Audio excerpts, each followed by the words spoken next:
Okay, good morning, everyone. We're about 3 minutes past the official starting hour, so I think it's time to start officially.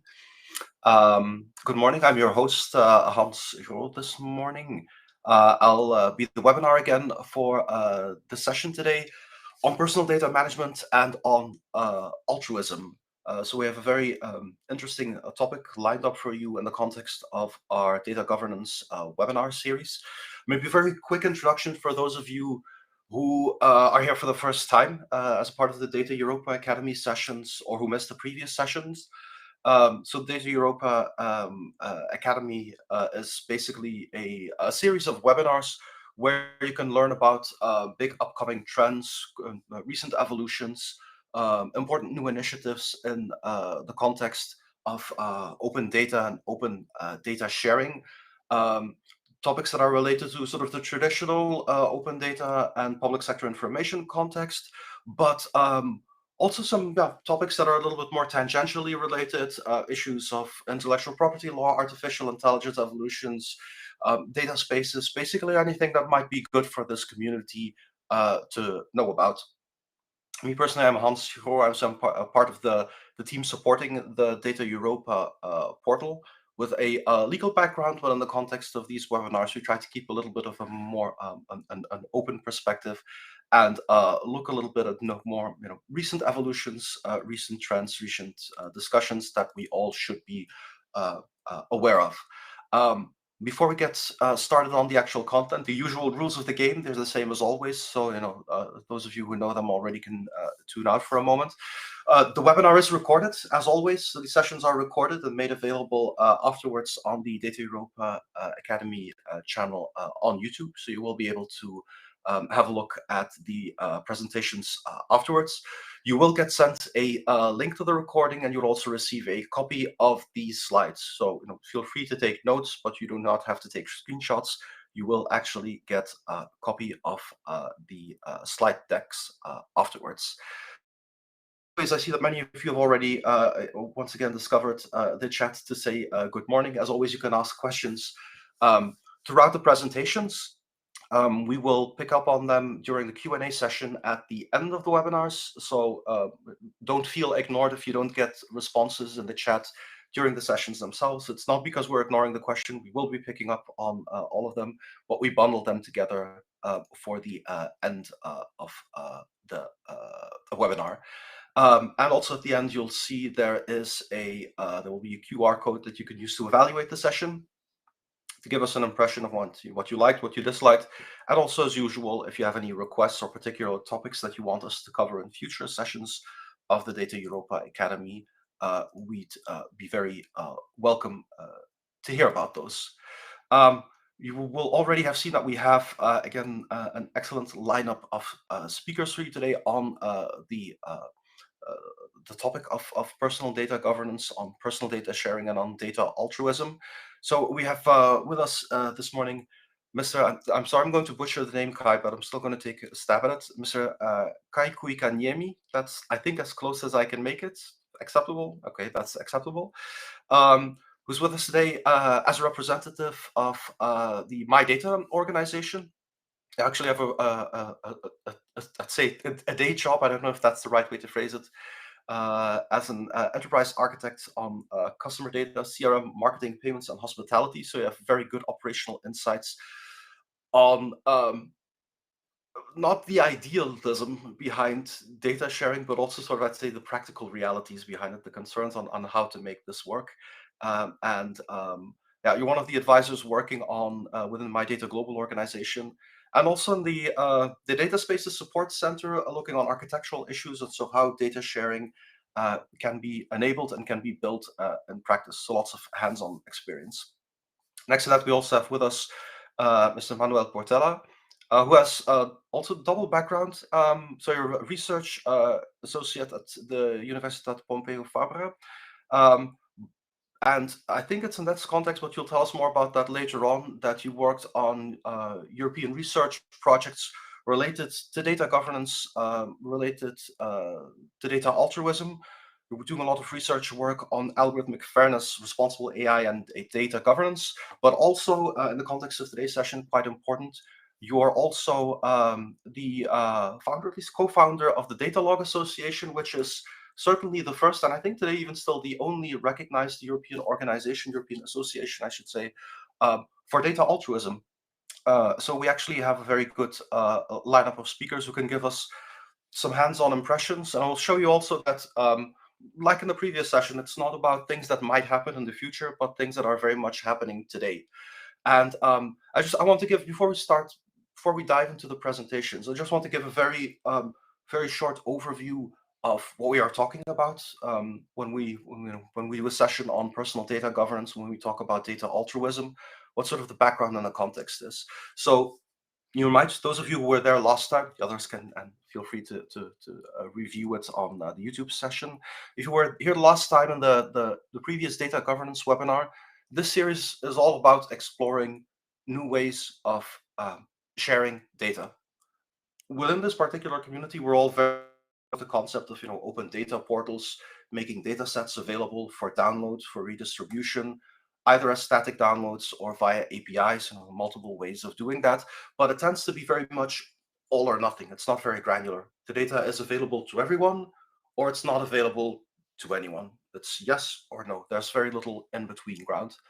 And if you look at new technologies, new organizations, and new legislation, we actually support a lot more granular realities where you can have more personal assessments of whether you want to make data available to a specific organization or for a specific use case.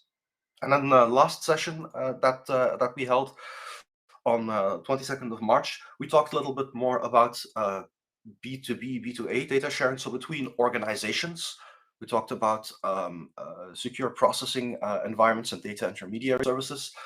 In today's session, we want to look more about interactions with individuals. So how do you give individual people, humans, individual citizens, not organizations, not governments, but individual persons, control over their own data? Um, when can you do this? When is it appropriate? And for which use cases does this work? And we've seen quite a lot of situations already where this happens, and it's not entirely new. If you, for instance, go for healthcare to an academic hospital, they provide you with healthcare, but pretty good chance if it's an academic hospital that they'll shove a consent form under your face at some point and say, "Hey, can we use your data for research as well, so that we can make progress in medical science, so we can and find out what sort of treatments work best and which ones don't." That's actually an example of personal data management. It's very hands-on.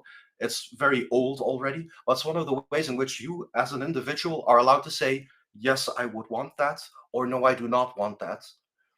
More recently, you also see this expanding to other contexts. Look at citizen science initiatives, for instance. I'm Belgian, and we had an initiative a couple of years ago where people could use sensors, IoT sensors, that they can plug into their garden to test environmental conditions, to look for, how polluted is the air around my house, how moist is the soil, so what is the water situation in my garden, so that, people can follow up on climate shifts, climate trends, and people volunteer the data that they collect via these devices for specific purposes for scientific research. And those are all cases where, in those situations, actually, people don't just volunteer the data they already have, but they actually participate into the collection and the dissemination and the reuse of that by other organizations. So none of this is entirely new. This already exists, and platforms and solutions to do this already exist, but it does remain quite challenging still, because it places a lot of responsibility, a lot of stewardship, a lot of control with the citizens, many of whom are perfectly capable and skilled for doing this, but others who might struggle and say, I don't know. I don't know. Is this a smart idea? Should I be doing this? Can I trust you? Why should I trust you? And what happens when it goes wrong?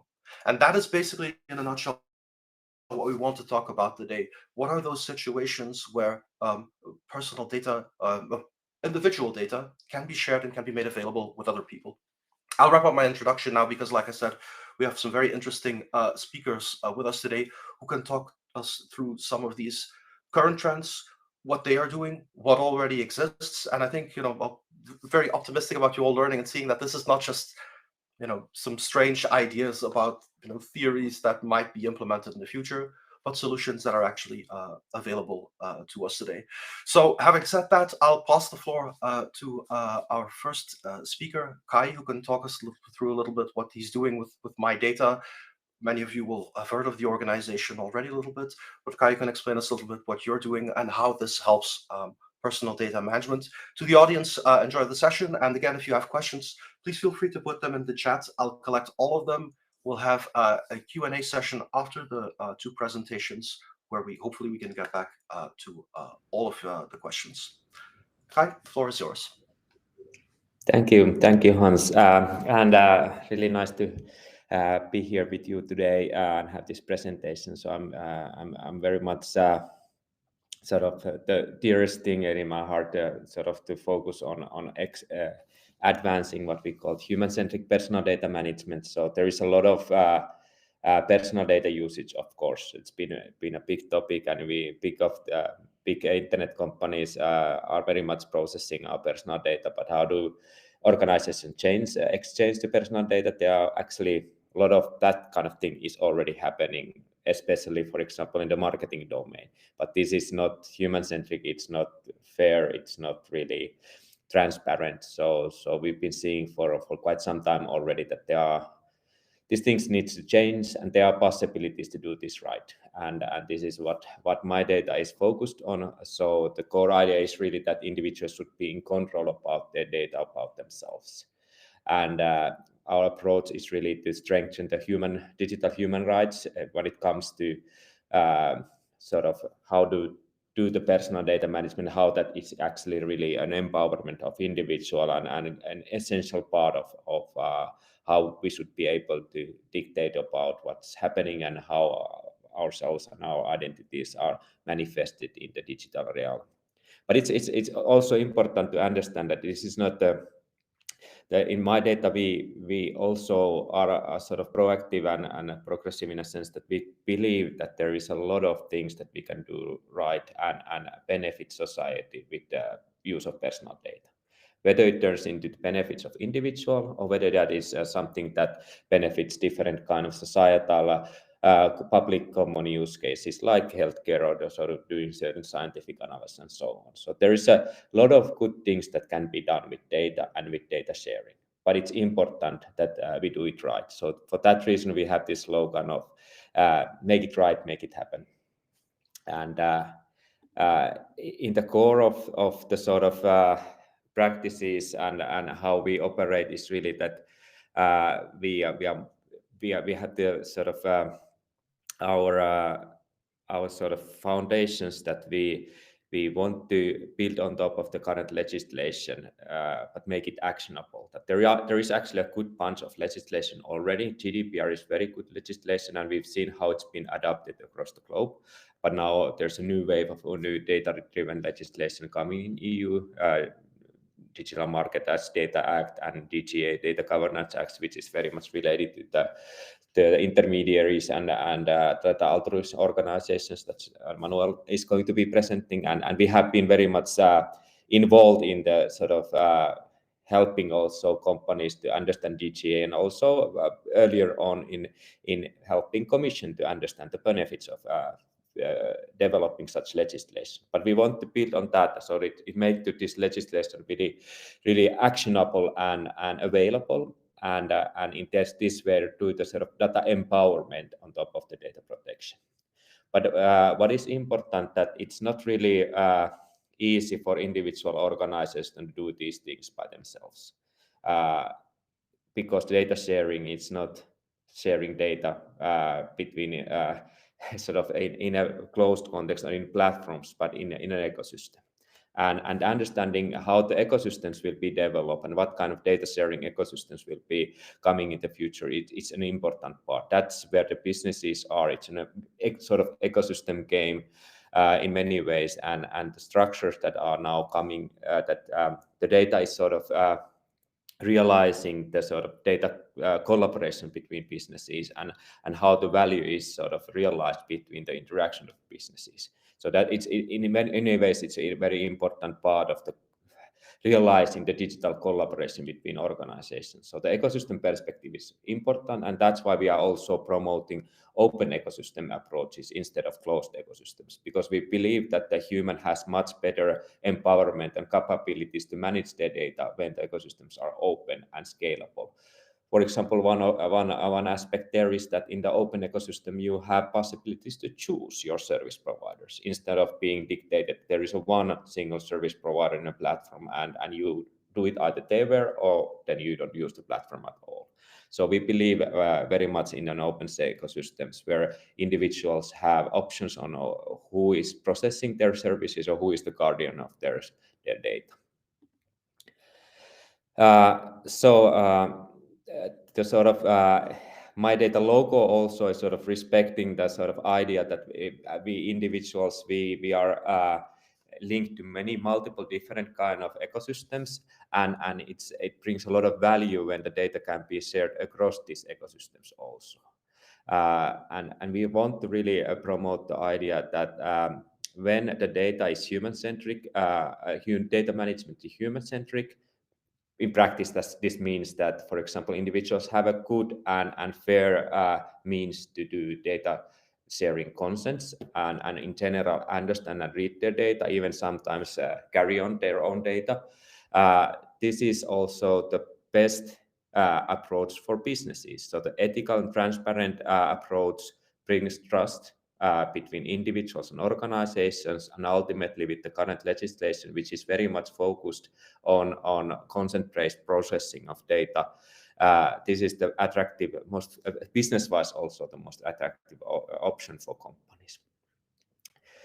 Yeah. So just still to sort of revise, so my data principles, what we are really promoting, and this is important, that we are organizers that provide promoting certain principles that can be applied and developed through multiple different technologies. But it's important to understand the sort of ecosystem approach there, that it's not only individual company that technology can achieve, but this is like how do we do things together and in an interoperable way. But really, we are promoting human-centric control of personal data. We believe that individual is the integration point in many places for how the data comes together. And when individual is an integration point and also the point where the data permissioning and control is happening, then there is a lot of benefits, because through this integration, there is also possibility to build value on top of data. We believe in individual empowerment, meaning that individual has not only sort of theoretical rights, but really practical rights on understanding their data, and also sort of controls on how to do that. Of course, we acknowledge that people need support. There might be different kind of, for example, AI assistants in the future who are acting on behalf of individual, but on their terms and by their control. Individual empowerment can also mean that individuals are using their own data. And for example, I have been in my different kind of business appointments, been focusing on developing personal data dashboards where people in quite large scale have been using their own data, for example, to monitor their own consumption behavior and, for example, their carbon footprint and so on.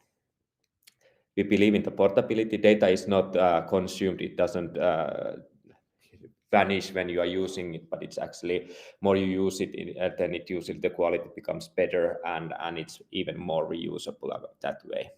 Data use should be transparent. Now, this is sort of trivial already with the current legislation, but really what it means in practice, how do you make it transparent so that people really understand, and then interoperability in all levels, not only in technical levels, but also in semantic level, but of course also on the business level, which is then building back on the ecosystem point of view.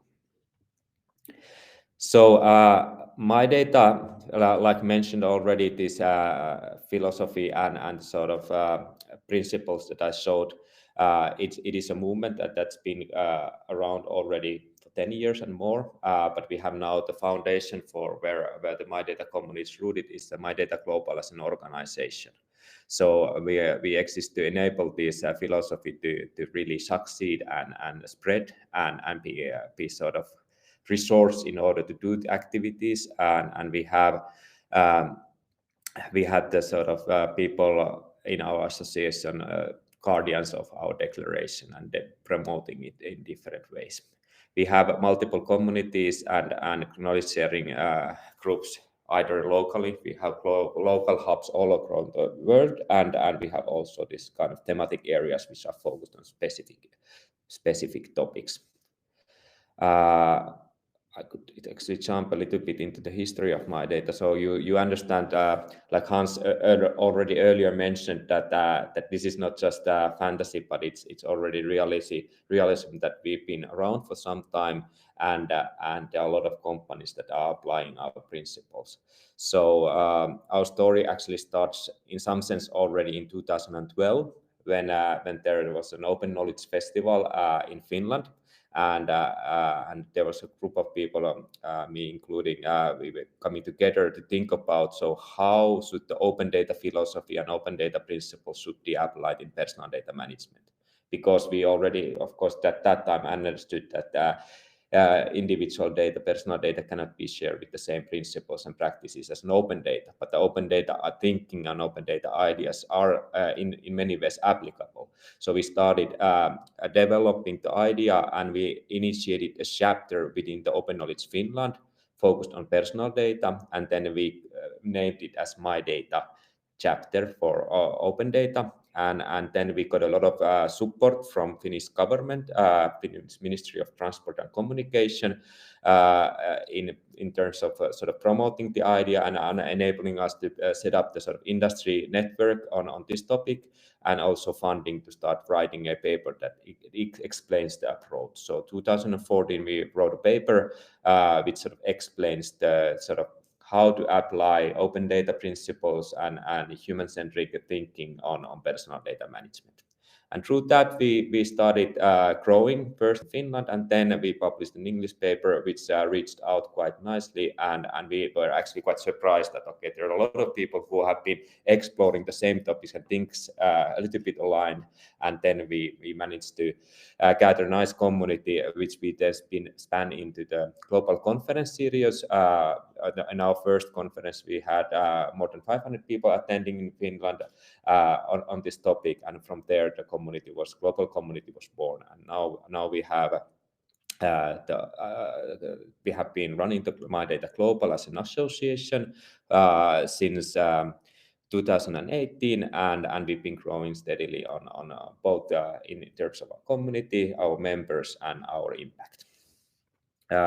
One sort of relationship or our impact is that we've been recognized by the EU. We have like currently I'm here in the Sitra building in Helsinki. We have the Data Spaces Support Center, the biannual plenary, and My Data is one of the members in the Data Spaces Support Center, focusing on promoting the personal data management topics in data spaces, but also in other contexts within the EU. The My Data has been recognized as an organization that promotes the sort of benefits of individual data processing, and in general, I would say that there's been a lot of good collaboration within the EU in different frameworks, whether it's about the semantic interoperability or different kind of sort of development projects. For example, skills data now, smart cities has been a domain where there's been a lot of activities within our community, and also My Data Global participating. But beyond EU, we have a lot of very active chapters, for example, in Asia, Japan, and Korea, also in Africa and South America and North America have local chapters. So it's not really only European movement, but it's actually our community is global, like our name is. And here are some statistics. So we were founded 2018. We have currently 500 members, including over 100 organizations, 16 official local hubs in practically all continents, and the thematic groups, so topics that we are really addressing specifically, are My Data Operator, which is basically a group of organization focused on developing the personal data intermediary model. Many of them are really actively looking into DGA and becoming established data intermediation services providers in EU. Then we have the skills data group, and European skills data space is being very actively involved in My Data movement. There's the data literacy program. There's a lot of sort of human experience related topics. So it's very important to understand the human experience in multiple levels. So having a really actionable rights has a perspective on what is the data literacy, what are the psychological effects of using data, but also a lot of usability issues, and how do you really do it so that it is not yet another burden or sort of extra stress for people's life, but to having this empowerment is really something that makes people's life better and more convenient.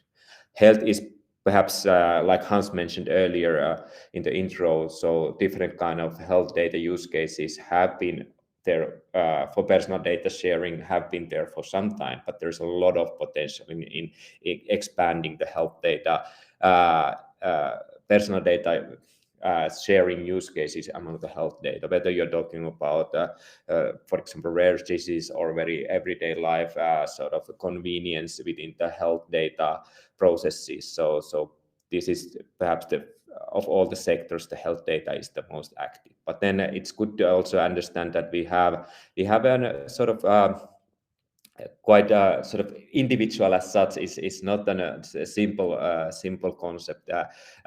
When we look at sort of people with sort of disabilities, or for example children who are sort of being protected by their parents, or then kind of group data perspective, that individuals have always a sort of, for example, when you talk about genomics, it's not only my data, but also there's linkage and sort of lineage between how my data is reflecting also whole my family's data. So there are topics where the sort of individuality is expanding, and my data children thematic group is one example of that. But these are not all our thematic groups, so this is our teams that we are focusing, but it's good to understand that our organization is sort of a little bit matrix organization. So we are local hubs focusing on advancing the topics and ecosystems in different territories, and then we have cross-cutting themes that are listed here. And really to exemplify the My Data Operator, which is the topic that it's been very close to my heart, and I've been co-leading this group earlier. So we have had a lot of companies in the My Data Operator group. So far, I think that we have had almost 40 different companies awarded as My Data Operators. So these are different size businesses focusing on providing this kind of personal data services, either based on sort of promoting this human-centric control within some ecosystem, or providing, so for example, digital bots or consent management frameworks or so on. So the technological approach among the My Data Operators is relatively versatile, and we have acknowledged that there is no single technology solution that can solve all the different use cases. But we've been promoting the sort of interoperability and sort of learning from each other through our operator framework. Also the alignment and sort of learning the different possibilities of emerging legislation like DGA. And really, our program of My Data Operators and My Data Award is a way of making different businesses acknowledged and visible in that they have really capability to provide concrete and practical services for human-centric personal data management for businesses. So basically, just want to promote our community and our organization. So My Data Global is an open organization. We are not just promoting businesses, but we are very much focused on promoting individual perspective and human-centric. So you can join us either as an individual or as a business. We are providing services for both sides. Whether you are a professional who wants to learn about the topics, that's one aspect, or whether you are sort of individual who wants to promote the idea and theme, then we are very, very welcome for you to join and become active member of our community. But then there are a lot of businesses, whether you are just focused on providing services like My Data Operator for helping sort of human-centric personal data management to become reality, or then you are a business that wants to improve your current practices on how you are using personal data. And we for such a position, we have many big companies who are sort of reinventing their ways of applying and developing personal data. So what we are really doing, we have the community which supports each others and builds these different teams, whether locally or then cross-cutting.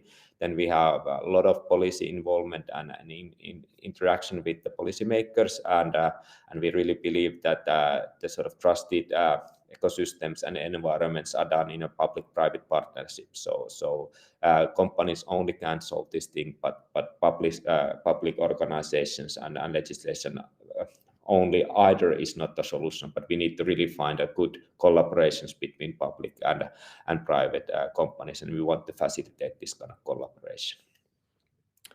But yes, so here I could conclude my presentation. So really, we are international community and movement really focused on make it happen, meaning in this that we want to make good benefit and better society with data exchange, but we want to really make it right, because we think that this is really important for making the digital society trusted and human centric and free.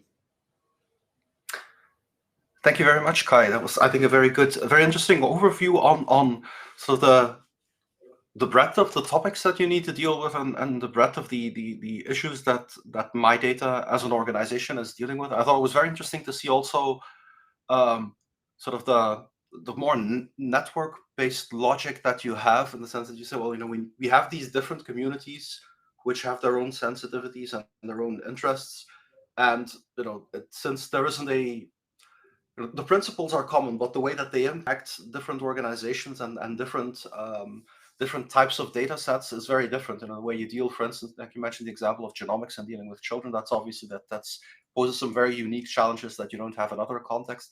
And it's interesting to see how that's reflected. We have a lot of good questions for you in the chat already. On a lot of, it seems some people have already done some homework. So on more granular issues like on financing, how operators work, and how interoperability works. We'll park those for a moment. So, like we said, we'll keep those for the Q&A session in the end, but we will get back to all of those. First, though, I want to pass the floor to our second speaker, Manuel, who can explain us a little bit on the work that you've been doing in the past couple of years on data log, and also on the milestones that you achieved relatively recently with the EU level recognition, of course, which congratulations for that as well. Yeah, the floor is yours. Okay, thank you, Hans. Good morning, everyone. Yes. So we'll start a little bit telling you about how data log started and why we started this. We started with the idea almost 2 years ago. We knew that already there's an ecosystem of organizations like My Data and many others also that were starting the data space movement, let's say, for a while. But what we wanted to do is start from a use case, right? A very local based on a need. I've been participating in citizen science project for many years.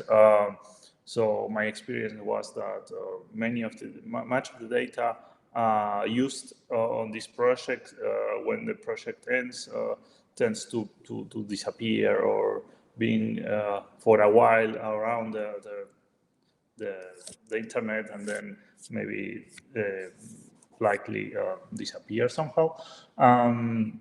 And from another point of view, since I'm a researcher, I work here in a university in an IT department.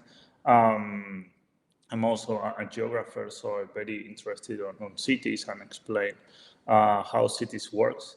And this is how more or less data log was born, right? It was born under the idea of data trust. Data trust has been discussed also for some years, particularly in the UK, where trust law is let's say more strong or does exist, but in Europe there's not such kind of law. But well, for us was one of the inspirations, let's say, because what we wanted to do is to use data for a purpose, and the issue that we have differently, for example, from data cooperatives or other type of organization, is that this kind of data is not such let's say, important or not such critical, like could be health data, but more other type of data. I will explain a little bit. So this was the first idea. And then the Data Governance Act came into place, right? Data Governance Act give us a little bit of a framework, a definition where we can describe properly what we wanted to do, right? So the definition of data altruism is very particular. It's very also discussed about what type of data can be used or can be shared, right, or reused, what type of data could be available, and in what conditions, right? And this is very particular because one of the goals of the data altruism organizations is to share non-personal data, right? And use non-personal data for purposes like public common or public interest, like environmental or health or etc. Right? Or mobility, climate change. So the purpose of the data also is very particular because it's for statistics or public services or for research purposes, right? So this came to us very strong to us because we wanted to share data related to cities. So finally, last year we got some started funding from the city council here in Barcelona to start this project, which started as a project and then formally became a legal entity, an association here in Spain. And then we started the process of registering as a recognized data altruism organization. So the purpose of doing this, right, for the purpose of data law is to use urban data. We define urban data in different type of services, and we focus on these first years, let's say, on utility consumption data, water, electricity, gas, whether from citizens or companies, etc. And we focus for now in the geographical area of Barcelona or the metropolitan area. This is important because first we wanted to offer, let's say, a use case, and this, each city is different, each also law is different. For example, in Spain, we have a specific energy sector law that is not the same in other countries. So we need to comply with that, and also we need to prepare all the mechanisms, legal and technical, and also governance mechanisms for this. So each region could be different on this side. So when data log started, besides what Data Governance Act says, we thought a lot about how we can create value because we need a sustainable model. This is our big pain, right? So this graphic more or less explains what we wanted to do in the beginning, which is we have data owners, different type of users that give consent for data sharing. They define the duties and obligations of data log and also the benefits and rights that data log will have for sharing this information. So it's a governance model. Then there's a process of data transformation, let's say, or data management, which is anonymization and creation of data and making predictions. So taking value from the data, and then having different contracts or ways of sharing data with different data consumers, right?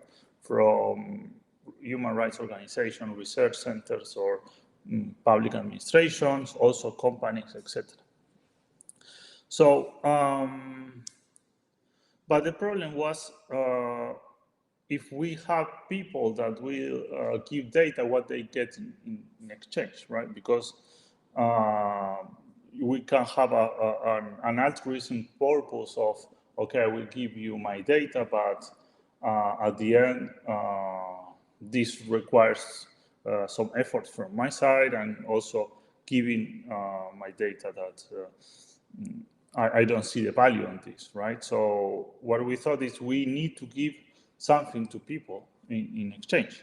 So one of the things is that this is a kind of a mix of invoices from the electricity and water consumption services. This is what they get, right? That is very, very simple, very basic plots of the consumption comparison of their services. And we thought that, well, maybe we can give a very advanced outcome from the data they share, so we can provide more information about their own consumption. So we have seen different examples, right, where we can inspire, let's say, ourselves to, okay, we have to create something that we can map city. They can understand that their contribution of their data first is valuable for the city. They can explore the data. They can compare themselves with other citizens, etc. Of course, keeping their privacy, keeping the anonymity of the data, but we have to provide something that works, right? So we have different challenges, right? We have 5 challenges that I want to talk about that we are facing after almost a year of running this project. First was the governance model. We did a survey more or less a year ago about how people is open to share, not to share, etc. Data, what are they afraid? And one of the topics where people lack of trust on giving data, first to different type of organizations, also on different type of data. But more or less, we saw that they are more open to give data to universities or research centers rather than public administration or social organizations. So this was how do we build confidence to give an idea that we will protect the data, because as a data trust model, we are an entity that will ensure your protection of your data. So we created this association with a very strong base on a governance model and data protection, right? So we have an advisory committee with people from different backgrounds, but mainly academics and people working in data standards. And also we apply for the data altruism organization recognition, which is important to keep this idea of trust, right? So we define our vision very clear to generate, promote knowledge, right, of the city, and also our mission, which is facilitate the data and make it granular, interoperable, etc. So finally, our governance model is based on a board of directors that makes the decisions, let's say, for running the everyday organization. Then we have a general assembly where members and associates could contribute and supervise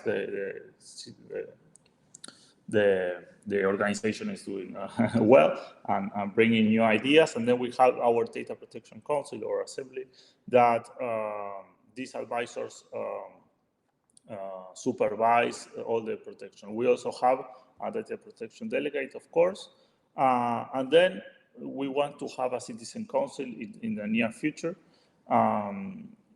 We need a massive amount of participants yet to arrive this, but the idea is to open participation even if they are not associates of the association. So this is the second part is the engagement model. This is a challenge because how we make people to understand the value and share the data, right?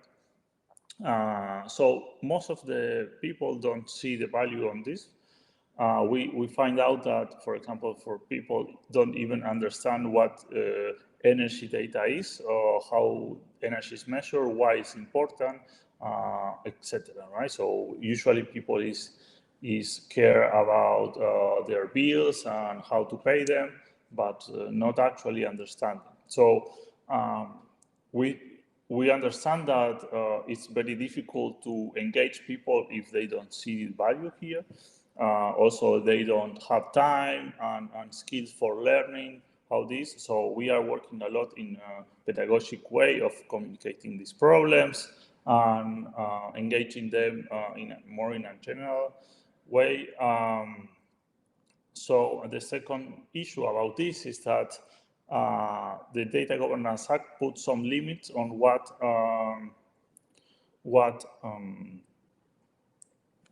we can do, let's say, or how we can be sustainable, because first we can ask for the data, but we cannot make have any compensation, let's say, or they cannot have any compensation related to this.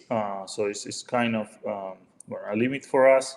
So is the question or the challenge, yet we are working on this, is how to incentivize participants to share the data beyond those that are maybe early adopters, right?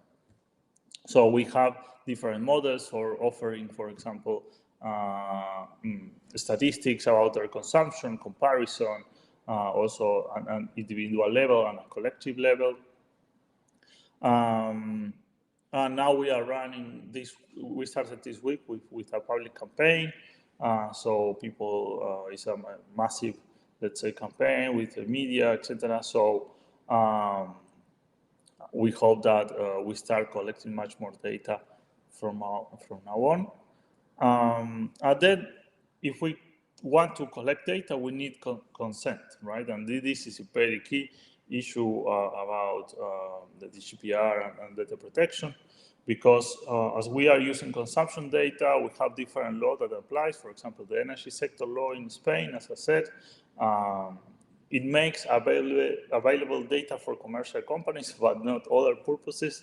But consumption data is owned by their consumers. So this is why we can act here as an intermediate, because a consumer, a citizen, could be led data for the purpose that they want.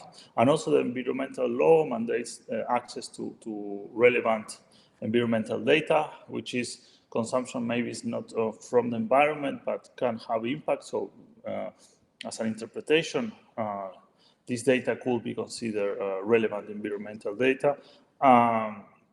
But in both cases, direct consent is needed. So what happens if we ask for the data, for which purpose, etc. This is also a kind of challenge. And how we hold the data, we have to ensure that the process briefly is that once we have a new user, we validate the usage and we get the demographic data. And then we have a contract signature, a very old school contract signature with a certification. But at the end, we have to request one by one this to the companies to give the data to us. So basically, it's a standard contract that is managed by a signature service, and then we send all these documents and expect that they have a good response, because they can't deny. We have to let's say, a legal process to request this data. So it's very non-interoperable system for now, but it's the reality. Most of the companies, the energy sector, they are more advanced, but in the water and gas sector, they are not interoperable. So this is how we have to work for now, right? So given said that, we have the technological model.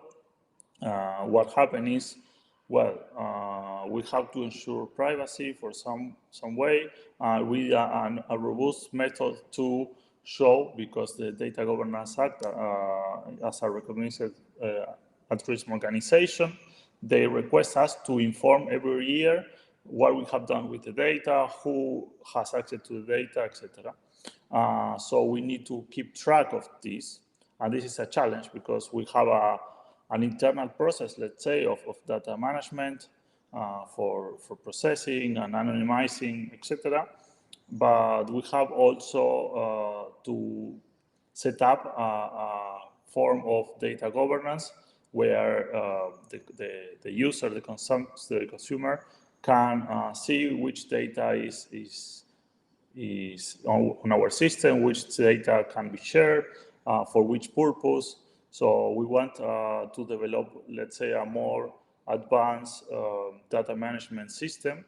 The problem is that so far the systems that does exist, that some are very good, are very expensive for an organization that has no income.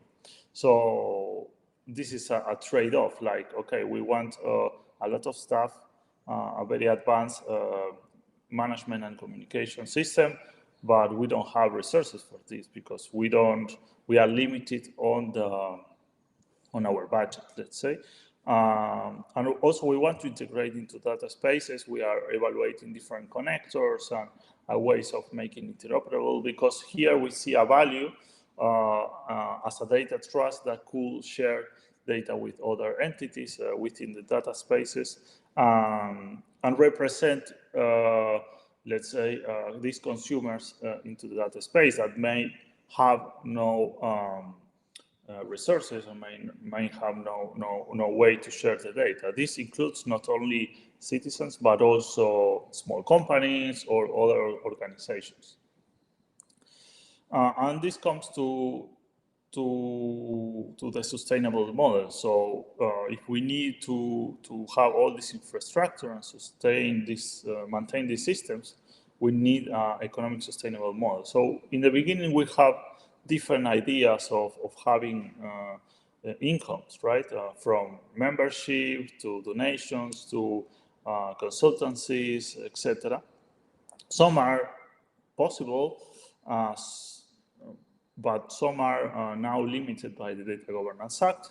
And at the same time, for example, having a membership fee from the data donor is not very smart, let's say, because this will limit the donation of data.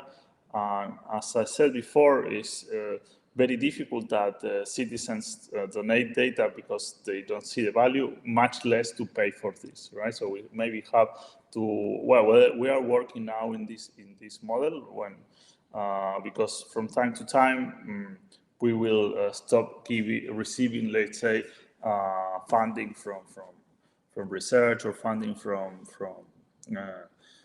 aid from the government. So we have a value map now that maybe we are exploring. We are trying not to lose the focus. We want to focus on data sharing, but yet we need to develop a lot of services and things, right? So we might be, we are developing, let's say, processes of co-creation to see what are the potential value creation processes and so on. So to wrap up a little bit, so we have a lot of opportunities of having sustainable models in terms of economic sustainable model from the Data Governance Act.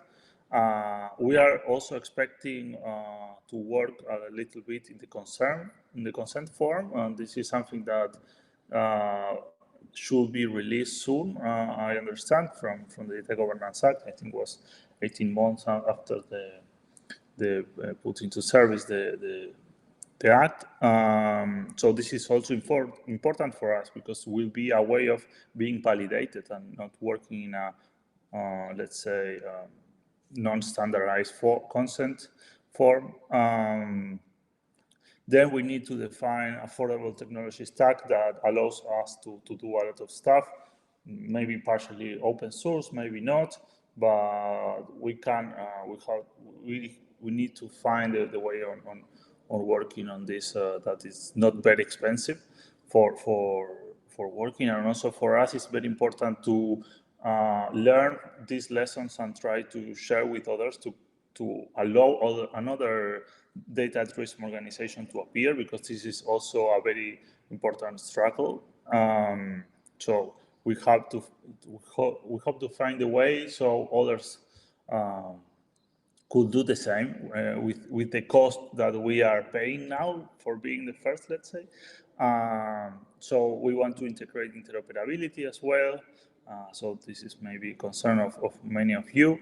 And it's important to raise awareness of data altruism organization. Following data trust, we believe that we should not be the only one doing this, even if it's in the same geographical region, if in the same sector. We believe that it might be overlapping presence of different organizations that work together, both in infrastructure and also in data, because of course we won't hold all the data. We might represent some part of the society, maybe there's others representing other parts, because this is important, that because we are a representative of some of the citizens or some of the consumers. They might be different way of governing data. So this is important to foster new organizations. And for this, well, I think it's not very clear, but we released a white paper explaining more or less everything that I said today, but you can download here in our webpage. It's in English also. So I hope you have doubts and enjoy. So thank you very much. Thank you very much, Manuel. That was a very good, I think, overview of the work that you've done and the progress that has been made over the last couple of years already. And we've got a ton of questions already, sort of on ongoing initiatives and work around interoperability. Also, apparently, there will be a proposal for a technical standard on consent for data altruism that will be presented to the European Commission on April 18th. So at least I did not know about that. Presumably, it's news for multiple people. Okay. So with that said, let's maybe open sort of the panel discussions and go over some of the questions that have been raised. Just to check, Kai, do we have you back in the room? Yeah.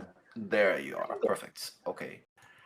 Excellent. So we've got a lot of topics. I'll start maybe first with one for my data, and then there's one specifically for that's for Datalog for data altruism, and then there's a bunch of questions that are actually relevant for both of you. But maybe Kai, if I can start with one of the questions that was specific to my data and how it works. So you mentioned a little bit the role of my data operators and I think it's a certification framework that you have.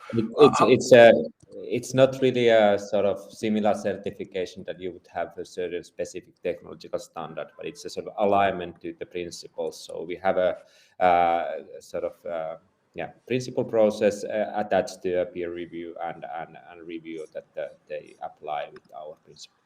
Yeah. So there is such a thing as a my data operator, and they undergo a certain amount of checks. So I guess they have to sign up to the principles framework that you have. Yes. But yes, it's also peer review. It's a peer review system. What happens to them if they're acting in bad faith, which I'm sure has not happened and would not happen. But suppose, is there sort of a stick that you can hit them on the head with, or what would happen in a case like that? It's renewed annually, so at the moment you need to renew it. It's not the persistent status.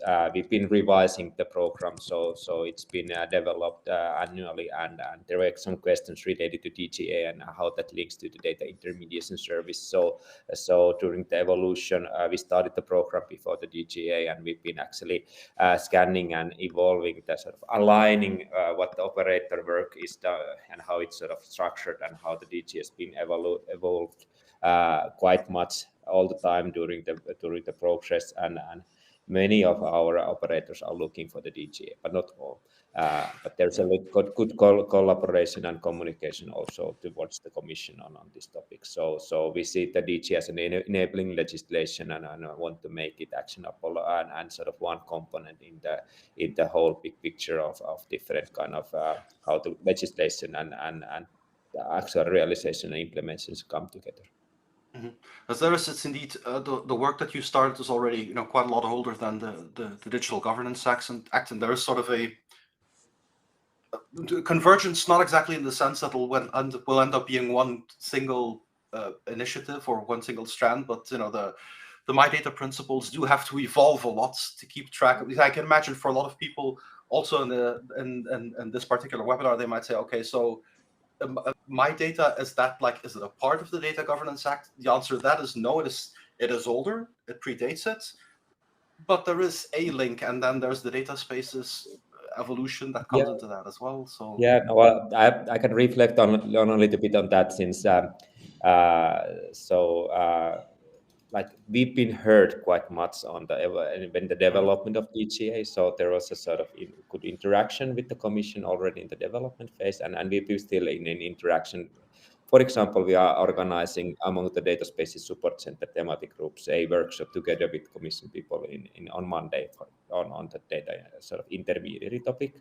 And actually, I'm the pen holder currently for the data spaces blueprint on the intermediary building block, which is describing how the data space intermediaries and data intermediation services come together. Like, what is the legal, business, and technological sort of connection between these concepts? So this is very much on our table, and what our sort of focus is on making, like with the GDPR, also with the DGA, so make it an enabling legislation for better trusted open data ecosystems. excellent. Sounds very interesting. I want to maybe ask Manuel a question also on sort of some of the potential and some of the benefits, but also potential constraints that you have, because some people have asked questions about that as well. So data lock is focusing on the data altruism hypothesis. So indeed, very direct interaction with individual people who provide their consents to reuse their data. And we had some questions in the chat also on which use cases that it's suitable for, because there are some preconditions. People need to be able to need to understand the questions that you're asking them, and they need to be able to provide their consent. So you have the questions there for how do you deal, for instance, with children. But also there was one question that I thought was very relevant. By definition, if you're working on the basis of consent, you're working with the data of the people who are able to interact with a system like that. So they're interested, and I was going to say they read the text, or at least they click on the buttons. Whether they actually read the text is a different thing. But you're focusing on people who are digitally literate, who can interact with these platforms, and also it only works for cases where people, don't see a negative side on sharing their data, or at least aren't hugely concerned about that. I think the question was very compact and very pragmatic. So isn't there a risk of having a bias when you're building statistics on data that's based on data altruism? So when focusing just on people who want to give their data, which is indeed a big constraint versus the non-consent issues where you say, look, I'm grabbing your data not because you agree to it, but because I need it and I have a good legitimate reason for it. This is sort of, how do you deal with that challenge? Does that mean that you need to filter a little bit more what the right use cases are? Okay, thank you. Yes, there are two things to say. First is about consent, right? One of the things is that if we are collecting data on let's say, in a legitimate way of our good intention to produce research, let's say, but then if we want to share data, for example, if Datalog collects data and then share to my university, for let's say, because some students want to do a research about the city, etc. So one of the limits or the issues that we might have here is the specific purpose consent, right? So they should give consent again for data sharing or not. And this is a kind of conflict with the GDPR. Of course, in the purpose of the research, the consent is not so neat, but other purposes, for example, if a local government want to access the data, we will need probably a new way of consenting this sharing, etc. So it's quite complicated. That's something that we are looking at, because even if we have a representation of society in our data log, then they have to not everyone might consent to other purpose of use, right? For example, giving to a local government or giving to a particular organization, etc. Because sometimes it's because of political reasons. Sometimes we found that they don't trust governments, or they don't trust a company, etc. Right? So we have to be, let's say, we are here for representing them, so we cannot make our own decision by their own, or otherwise we will break this trust confidence contract, right? And then about the representativity of the biases in the data, of course, our research group dedicates a lot into algorithmic fairness and their bias analysis. So, of course, we are aware of that. We cannot represent everyone. One of the things that we are exploring is working with synthetic data, trying to create alternative data sets once we have data. But of course, it will have bias. I mean, bias is not impossible to skip. That's how it works, right? So given the amount of data we have, given the type of data we have, we can understand better what are the limits of our use. For example, you can use it for general statistics, but maybe you cannot use for very specific. This is very linked also to, for example, citizen science project. Like if we want to focus in a use case, for example, let's say a typical problem here is issues about elderly people or draw, etc. So we can, let's say, focus on this kind of specific problems, maybe develop a research project or collaborate with a specific organization that are working on this, and then collect data for this purpose. And this is how, in the future, we see that data law will be contributing with different organizations or research centers, etc., to grow up their amount of data based on use cases. Because at the end, yes, we have to find value, as I said, right? So I think, Yeah, and I think almost respond to the question. yeah. I think also one of the more recent questions about 10 minutes ago is actually about that. Indeed, there's the paradigm where users are in control, and there's the paradigm where a collective or society or whatever is in control. And that's actually, today we're talking more about the individual data control, people being in charge of their own data.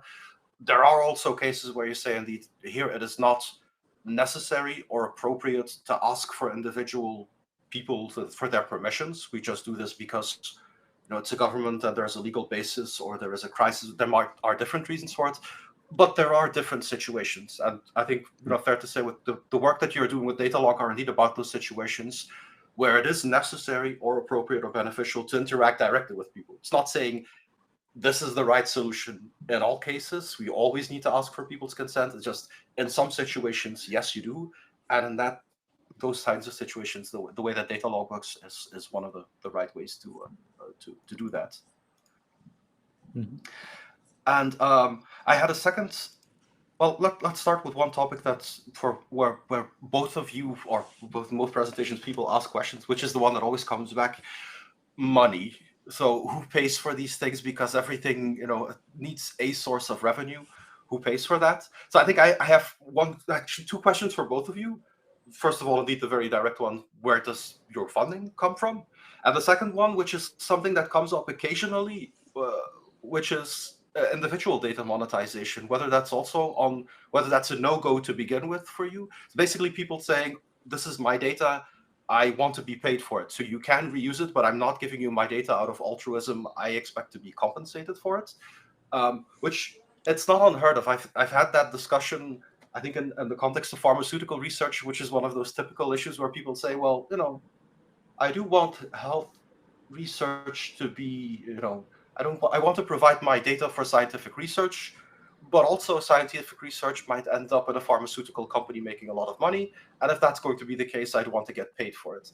So that whole idea of people mentioned microtransactions in the chat, whether that is something that seems relevant or promising or interesting to you, or whether you say, look, no, it's, well, because both of your organizations focus on ethics and good behavior.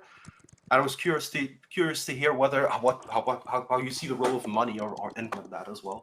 I don't know. Maybe I can start with you, Kai. If you sort of have where does your funding come from? I think I can guess, but where does your funding come from? And do you support sort of schemes where people say, and in the end, the individual people get money for it as well? Whether that would be an option.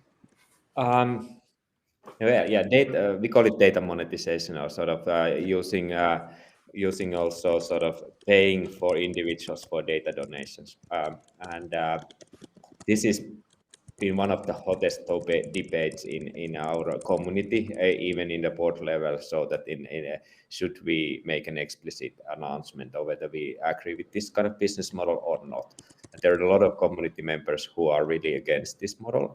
We've seen challenging cases where, especially in the advertisement and marketing analytics context, people have been persuaded to donate data, and yeah, it can lead to multiple different challenging paths. But then, of course, like it's very hard to really explicitly make a sort of define where this kind of alignment begins and where does it end, because yeah, there are also like many of the loyalty programs, for example, even though they wouldn't be paying directly, they might you might say that their mechanism is based on the idea that if you trust me, then you provide consents, and then I give you discounts. And we think that many of these kind of loyalty frameworks are potentially quite good framework still to operate retail in the future, and it would be really hard to say that, okay, you can't provide any more discounts for your loyalty members. So when does the discount and direct monetary compensation, where is the sort of difference between this? So it is a question, but clearly we see the problems of that kind of business models, and there's been a lot of discussion on whether our principles and sort of our community should clearly explain what kind of business models are right and what are wrong. And uh, and but I think that there's a little bit maturity issue there still, that we need to engage in this kind of discussion and build the awareness so that we can articulate better. But there is clearly a need for sort of also pointing out the sort of wrong ways of doing things in the business level. And also not that operationally simple to put money in people's pockets. It seem simple enough to say, okay, this, by people in this webinar are mostly Europeans. We have bank account numbers. It's not that difficult, but actually, to avoid challenges with, fraud and money laundering, if you want to give money to people, there are a lot of checks that you need to have. And like I said, it can be very tricky to set up, not only because of the ethical challenges and the fact, that now you need to start worrying, are people not contributing simply because they need the money, which is not necessarily wrong, but might have an impact on the sort of the trustworthiness of the data that they provide. So it's trickier indeed. I think Manuel also, I want to, yeah. Oh, sorry. Go ahead, Kai. No. It's I in general, I think that there is still many of these data donation and the data sharing use cases can be built on the idea that, okay, individuals either directly or indirectly benefit, and of course the indirect benefit when it comes to, okay, donate to some kind of social causes and so on.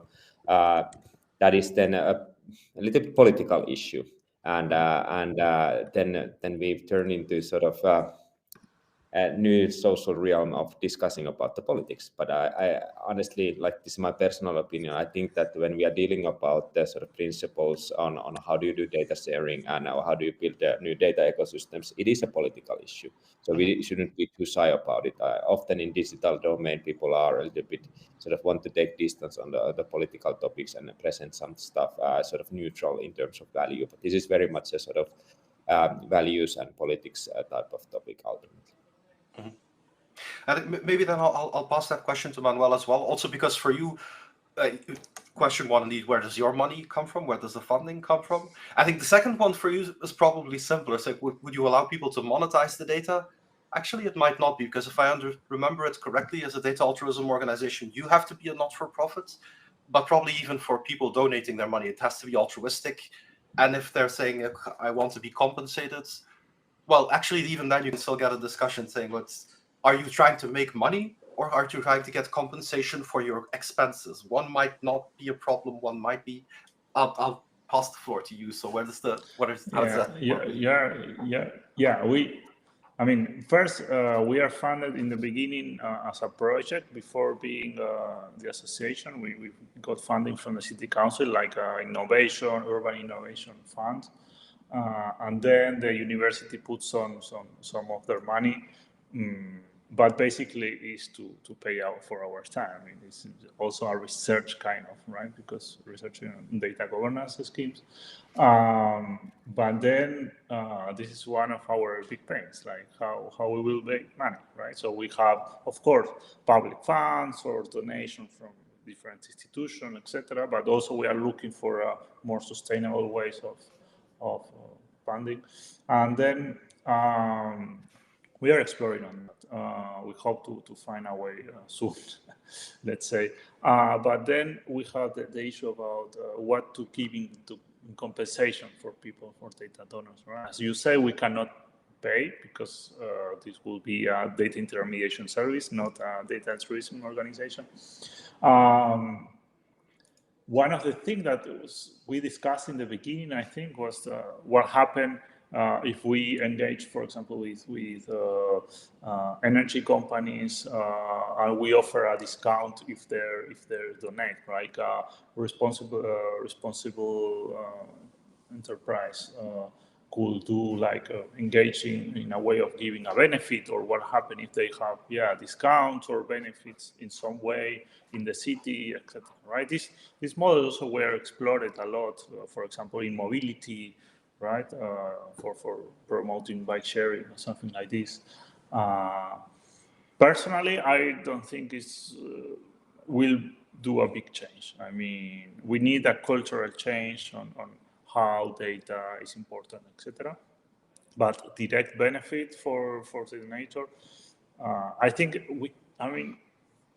how much benefit will this represent to them, right? To a person, like if you put in money, how much money you can keep for the type of data that we are using, because we are not talking about pharmaceuticals or big, let's say, big businesses here. We are talking about maybe very data that it might work, but so this is why we don't think on those kind of models. We need to have money for the infrastructure and so on, and then we think more in terms of campaigns or public engagement in a different way, not such individualistic approach, let's say. There was a related question that I think might also be relevant for you, which is a valid observation. So we're talking about data altruism services today, and like in the session a couple of weeks ago, we're talking about data intermediaries. So we have a legal framework for that in Data Governance Act. And if you look at the organizations registered at the EU level, right now there's one of both of them. And there's a question saying, what do you think is actually going wrong, or why is it just one of them? This doesn't seem to be a very vibrant market, so to speak. I think obviously part of the answer is, this is very recent. The registers have only been available for a couple of months, and organizations need to go through an entire process. And I was curious, maybe if I can ask that question with you, Manuel, first. So what was your experience in getting the EU level registration? And what are your expectations? Obviously, you can't read the future, but are you aware of, other data altruism organizations that might step up? Or is it just indeed a very small market? Because like I said, you are very clearly embedded in the local context. And obviously it is something that can be expanded, but you mentioned already, the need for EU level forms and sort of the challenges in getting signatures, and there are solutions for all of that at the EU level, but it takes a little bit of time to build that. So what are your expectations? Do you think that there will be more altruism organizations, or just based on your experiences, do you say, well, actually, it is quite challenging and I'm not sure how many there will be at the end? So first, understanding how the registration works. This is on the hands of the member states. So one of the potential barriers, I don't know, but I assume that one of the potential barriers is that not all the member states already put in place the procedures for registration. This maybe could be a temporal barrier until other entities do us. Then, if these processes are how are they? I mean, I think we apply for the registration in September. I mean, something like this, and then they had 3 months to answer, and they took all the 3 months to answer to ask for an additional very basic document. So then, after a month, they do, and we didn't expect actually to update the website so far. So at the end, we have this, but we don't know if others already applied. How is this process going on? Because also it is a national process, so you don't have a perspective on how it's going in other member states, probably. Yeah, indeed. Yeah. And as we are, let's say, in the environmental or smart city context, we believe that there are potential for many organizations for applying for altruism organization on this context. I'm researching on this topic, and I know many organizations that could be data altruism organizations, but then being an altruism organization imposes some requirements, right? So duties. So bureaucracy, I know, is not easy to everyone, and that may be another barrier. Like, okay, if I'm running already this for several years, why should I go for this if it implies a lot of work for me, right? That could be, but so far it was not so hard. I mean, for me, it was not so hard, but probably people, I don't know, see this as more complicated. I'm not sure. Also, they are saying this. There are many mechanisms, for example, about accountability and transparency of the organization. How in a year we have supposed to give a report, etc. But nobody knows how yet will be this part.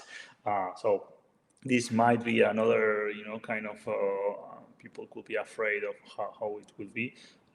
But we take the risk, right? So, in your particular case, it was not that challenging because you already had some experience, but it is a little bit of a gamble because you don't know what the future reporting obligations will be, and also, as people have pointed out, you need to see the added value of this at the EU level, and there's a lot of work still being done on improving EU level interoperability and compatibility of these services. Which actually brings me to another and possibly the last topic that I wanted to quickly brainstorm with both of you about, which is the interoperability issue. Because we talked in the session a lot sort of about the government's requirements and the challenges and the use cases and how it works. But quite a few questions in the chat also asked about interoperability between services. I think there was one, for instance, and it's I think maybe more for Kai. My data isn't an interoperability framework. So there's two my data operators are not necessarily compatible. They're not necessarily interoperable. They cannot necessarily exchange data. In fact, probably the default situation is that they are not, because what they sign up to, what they agree to, is to respect the rules, the common principles, not to make sure that their data is interoperable, as I understand it. Is that correct? And do you think that this is something that's a problem or that would need to be addressed? No, it actually the sort of tagline for our operator community has been a journey towards interoperability. And interoperability is really a layered topic. So when you think about technical interoperability, semantic interoperability, and organizational interoperability, they have a quite different dynamics. In the context of so I think that the technical interoperability is topic that it's not trivial, but we already start to understand how, and we have the mostly building blocks how to do it, and that's something we are very much doing in the data spaces context. When it comes to certain personal data topics, I think that it hasn't entirely been solved, but we have a lot of good standards there already. Semantic interoperability is also something that we start to understand how to do it, but there's a lot of work to be done, and it's totally different kind of work than the entirely technical work. So the linked data standards, the LDF, whatever, it doesn't really help to achieve the semantic interoperability. That's just the foundation you are building on. But I think that on the business level, we have the biggest gap. So that's again shifting towards the sort of ecosystem approach. So for example, if you want to check out the data spaces blueprint and then do you navigate into the data space intermediary building block, you can see how we have been elaborating different kind of intermediary collaboration approaches, which is very much highlighting and explaining how we think that in the future, for example, personal data intermediaries should collaborate and be interoperable, not only technical and semantic level, but also on business level. Because we think that their business collaboration, which may have some analogies on how teleoperators or how banks are functioning, might be very important to realize really sustainable and functional ecosystems. Then again, this doesn't mean that when they interoperate, they would be sharing their data.